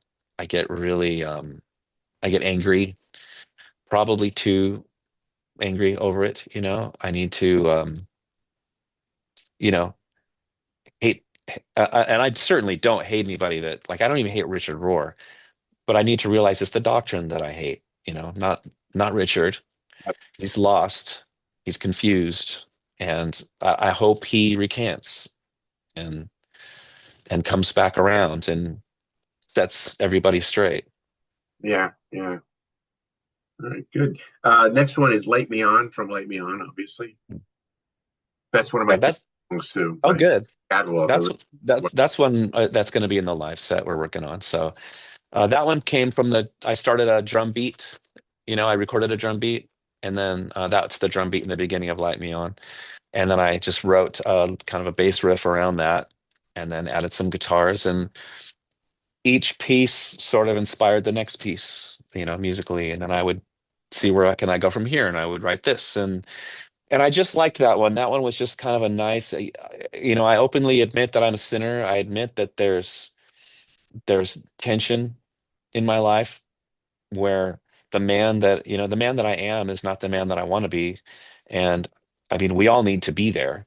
We all need to be, we all need to acknowledge that we've fallen and some of us are in a much better place than others, but you never get there. And this is where I wonder if it gets unhealthy. As a perfectionist, I I think I apply that to my Christianity as well. And I can beat myself up and I'm not becoming legalistic or feeling like I'm saved by works because I do know better. I know up here that I'm saved. I just see the man that I want to be and I'm not him and it bothers me Right. and I beat myself up over it. I just feel so worthless because there's sin in my life, you know, and big or small, and whatever it is, I don't want to be this way. I don't want to struggle with these things. I don't even want to be tempted to sin. I just want to please God, and I want to be. You know, the devil's right there trying to, you know, tell me that because of these things, and because of even if I pass the test, just the fact that I'm tempted, I'm not good enough to be on the worship team, or I'm not good enough to be PJ Bostic or anything like that.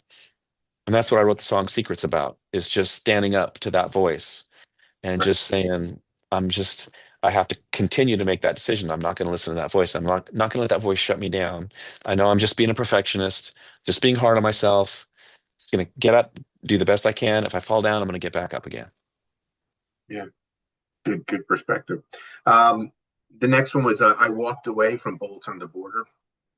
Mm, That one was a little bit different. I chose that one because it's a little bit more like almost ballady a little bit, hmm. particular track, but it really kind of like struck a chord with me. I really enjoyed that one. That one I have to keep to myself. I'm sorry, but No, it's okay. that um that one's really personal and it affects somebody else. Okay. And it wasn't anything entirely scandalous. It wasn't, you know, about some kind of an affair or something like that. Right. But it's just something that it's a relationship that I had to walk away from. Um, that's all I can say. Yeah, that's fine. And I respect that. yeah, How about Well of Seven from the 3 Minute Song? well, seven, boy, I'm gonna have to remember. I remember that one. I think that one. Um, I'm trying. There are certain lyrics that I remember out of that one standing out. It just about.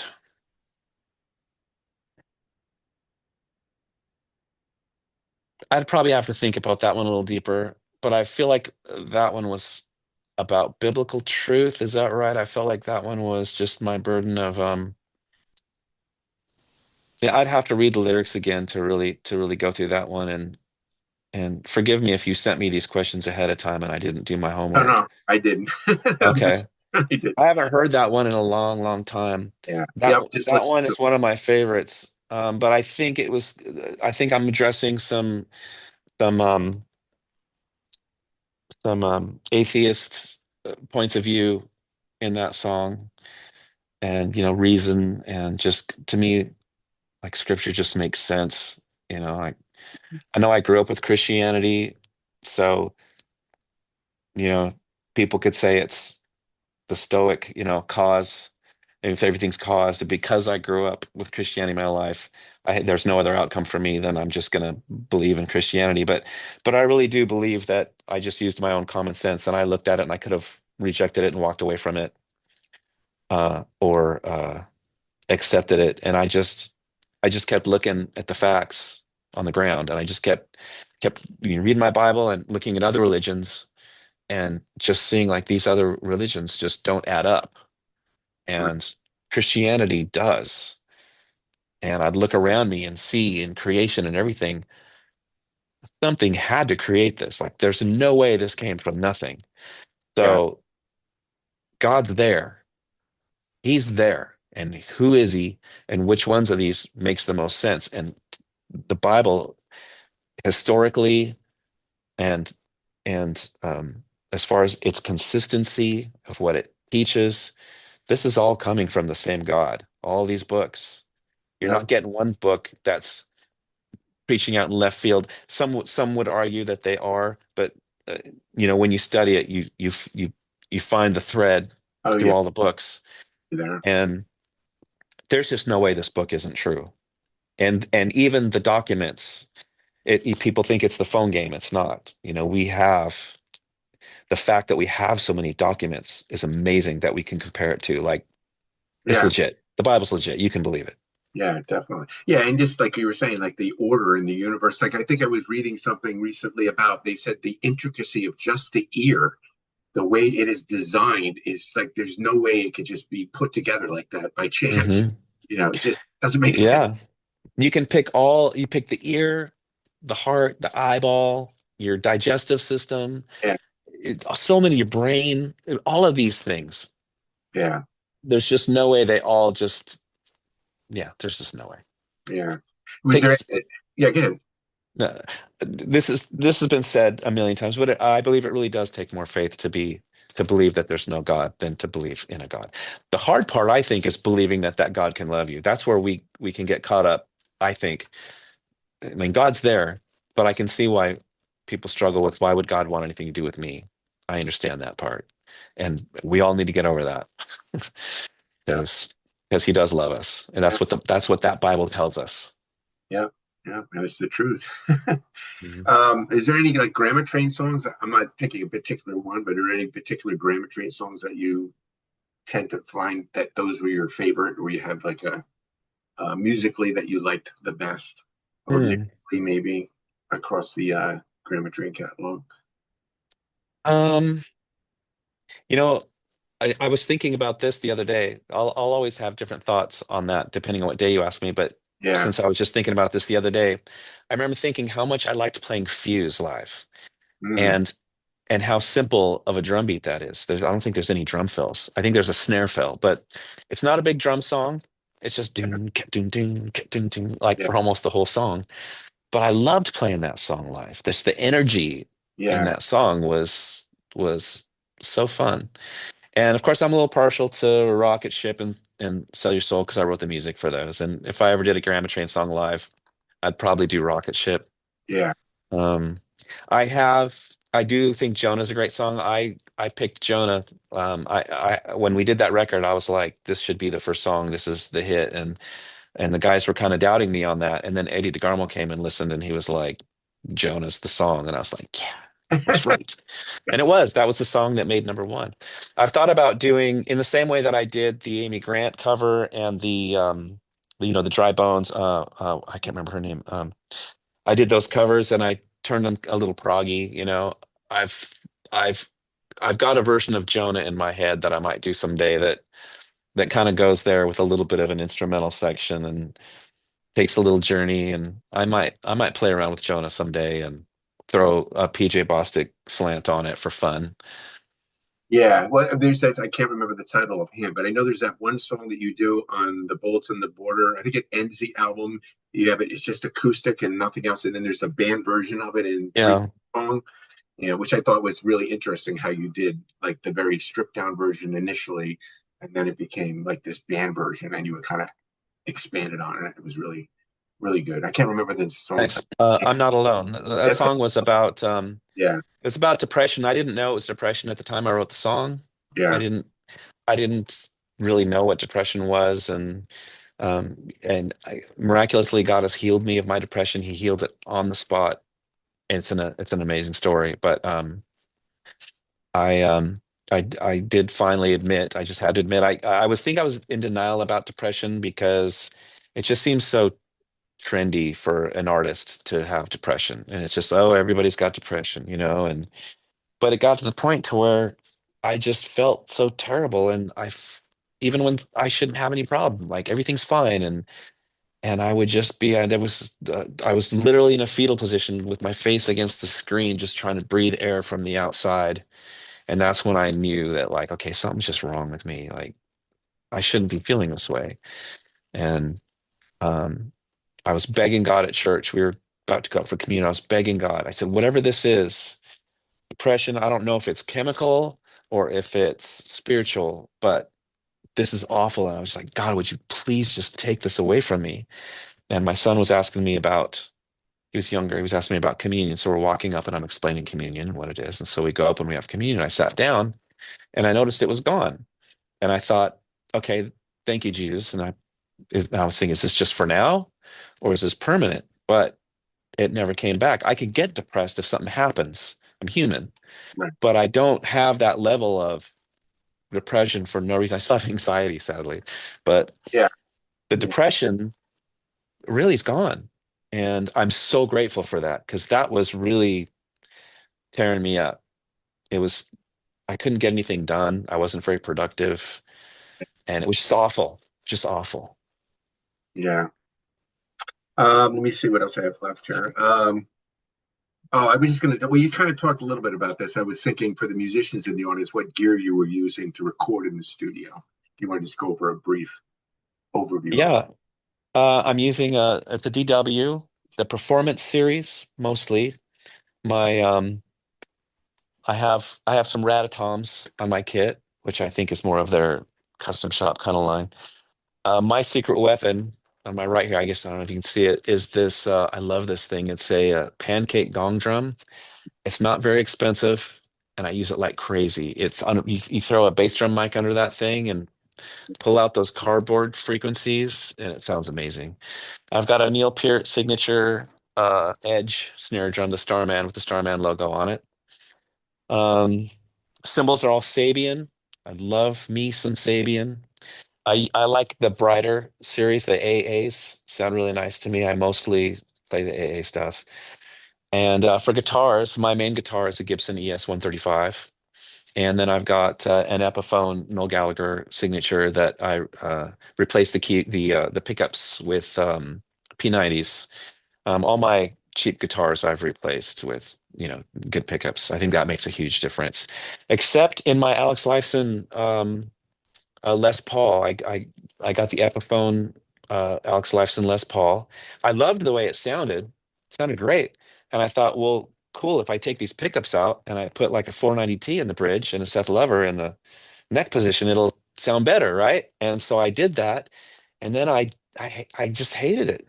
Didn't sound very good, and I was really upset and I was depressed. And so I put the other ones back in, and then it sounded marvelous again. So if you're out there and you want to buy that guitar, don't change the pickups. They sound great. They really do.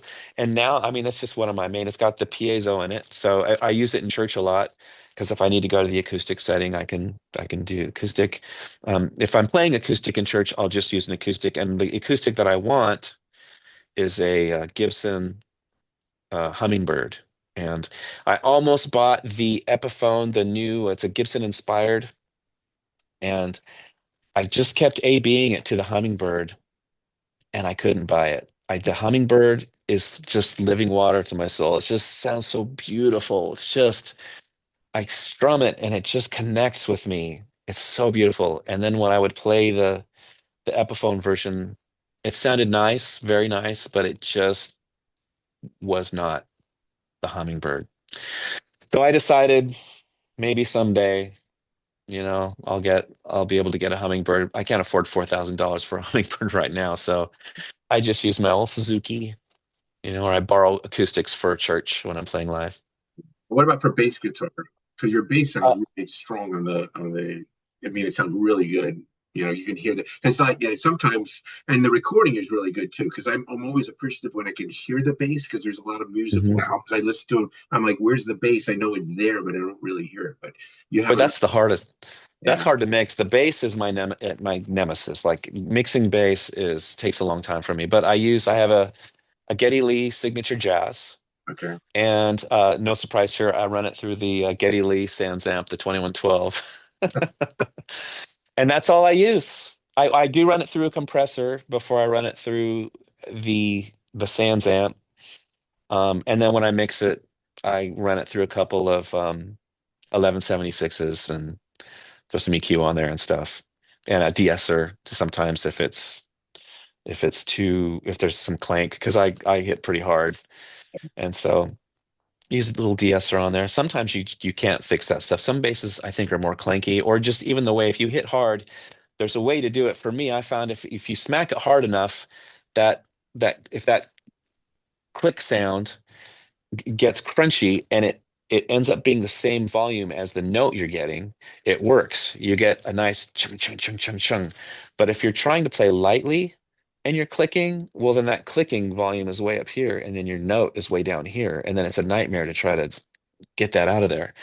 So I just hit it hard and compress the living tar out of it, and then if I got to throw a de-esser on it to take some of that out, I will. Cool. This is kind of a heady one, but what would you say is your mission in life and the legacy you want to accomplish? Mm. I think the song Shadow addresses some of that. Um, Basically, that song was inspired by if when I'm on my deathbed, I want to feel like my music has eternal fruit because it's a huge sacrifice to do this. My family's making sacrifices. Nobody's getting rich off of this. It's a full-time job with a part-time income, Right. and that's all it's ever been for me. Unless and except when I was hired out to other musicians and there was good Right. money there. But Yeah. as far as this stuff, or even GRAMMATRAIN and all that, full-time job, part-time income, and and it's hard on my body. My body's taking a toll. My back is all messed up. I didn't know if I was going to be able to play at Immortal Fest this year because my shoulder was so jacked up I couldn't play for a while, and it's still not 100%. But my shoulders going through stuff. My wrists, fingers, tennis elbow shut me down for a few years a while back. So I'm always doing physical therapy, trying to, and I'm careful because I'll come out, I'll play my guitar for 2 or 3 hours, play my drums for 2 or 3 hours, and I think it's underestimated how hard guitar playing is on your body. A lot of repetitive motion, all the way up to your shoulders, and it can hurt you. You can hurt your shoulder severely from playing too much guitar. Your elbow, your hands, your fingers, all kinds of stuff can happen. And then just being here on the computer, mixing and whatever. So I'm always using a mouse. So it's very hard. And so this can't just be for entertainment and a little bit of money. It's got to be for something eternal, or it means almost nothing to me. I hate to admit it, but the albums that I've done in the past that did not carry a Christian message, I'm not going to say they're meaningless to me, but they really don't mean that much to me. The music's good, and I'll peruse it and I'll listen to it from time to time, and I'll realize it's a good thing, it's good music. But if that message isn't there, there's just something missing. Yeah. And that goes for the Illustrated Band album. It goes for the last GRAMMATRAIN album. Goes for the Lisa Tingle album. All great albums that I stand by the music. Um, but it's just a little empty. That's how I feel. I guess when I uh, I listen to bands like Rush and Dream Theater for musical inspiration. It inspires me to go do what I do. I don't expect those things to have spiritual fruit in my life. Right, I'm trying to get something else from that. But if I'm going to work this hard to do something and I'm going to make these sacrifices and my body's going to take a beating and my family's got to make sacrifices, this has to mean something. right, So I don't know that I'll ever do anything again that doesn't have eternal fruit unless it was something that was really going to support my family, right. you know. Then because then it's a job and you can still love your job, but I really want that spiritual Dimension. eternal fruit there. Yep, yep. All right. Any other comments you'd like to add? Or any you want to talk about maybe like your musical plans for the future, things coming up? You said you were working on another album after Well, I think it's around the corner. I can tell when I start getting music in my head. And I've been doing that lately. I'm getting these riff, and so I've been getting out my phone lately and putting stuff in there. That's a good sign because I didn't know if I was going to do another one. I didn't know if I was physically going to be able to do another album. I was pretty beat up a while back. And so, but so right now I'm rehearsing for for the live shows, and I've got to get some more drums recorded on the screen so I can have more songs. Like I said, Manny is working with me, and so I'm hoping. Right now, I'm working real hard on my guitar to get myself in shape to sing and play all these songs, and I'm working on the Triton set. I'm playing with Triton at Immortal Fest cool, in August. So cool. I'm trying to physically get in shape, and I want to be able to play a good, powerful hour without, if I can play for 2 or 3 hours, then I can put out a good hour of energetic rock. I don't want 1 hour to be where my threshold is, Yeah, so I'm working on that because I don't want to let Larry down. When I'm working for someone, I really want to do a good job for them. And he gives me a lot of freedom to play whatever I want to play. And so I really appreciate that. yeah, And so I'm playing. So I'm doing that. But so after that, I'm really going to focus on getting more PJ Bostic shows. And I'd like to start playing some festivals if they'll have me. And I got some good guys in the band, and I'm open to finding a real drummer someday. But for now, I'm doing the screen, and so far it's been good. People have enjoyed it. yeah, It's passed the test. So yeah, yeah. I saw some clips of it. I think on when Tim Bristow interviewed you, he had Mhm. the show because I think he's in that area. So it looked great. Had the you had the drums there and you had the screen, so it worked. So Yeah, I think it'll be fun. It'll be different. Just using tech yeah, to accomplish your goal. yeah, sounds good. And I know that people want to see me play drums, and I know it's not the same thing, but at least they can see me play the songs. And eventually, I'd like to have a live kit there and do something like play an instrumental with the band or do a drum solo or something. So I can actually have a kit and again, it's a lot of it's for the fans. Like I would like to kind of skate on that and just play guitar if I'm touring and not have to bring a kit and set that up. And then now I have to physically be in shape for this too. I have to admit, I'm being a little lazy in that department, I guess. But I know that's something that the fans really want to see, and it means a lot to me. Like the people that are willing to show up to a PJ Bostic show, I want to give them as much as I can. Yeah, They excellent. deserve it. Yeah, yeah. Well, it's been a pleasure talking with you, and been a great. Yeah, you too, man. Thanks for having me on your show. Yeah, enjoyed it. So I'm going to end the recording, and I'm just going to do my outro, and then you can Okay. hang for a second afterwards. So as I always say to my audience at the end of every video, that I encourage you to follow the light that shines out in the darkness. So God bless Mhm. everyone. God bless.